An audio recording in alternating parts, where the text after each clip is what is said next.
Arestado sa bisa ng warrant of arrest ang akusadong kinilalang si alias Pinkao na tinaguraang top 10 most wanted person regional level sa pinagsanib na pwersa ng kapulisan ng National Capital Region Police Office. Isinilbi ng pulisya sa akusado ang warrant of arrest na inisyu ni Honorable Rolando G. Hao, RTC Branch 257, Parañaque City, para sa kasong homicide na may inirekomendang piyansa na nagkakahalaga ng 120,000 pesos.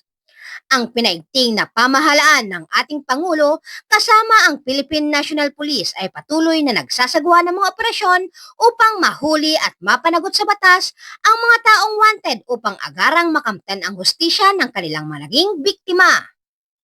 Mula dito sa Metro Manila, ako po ang inyong PNN correspondent, Patrolwoman Ivy Corporal, alagad ng batas, tagataguyod ng Balitang Pulis.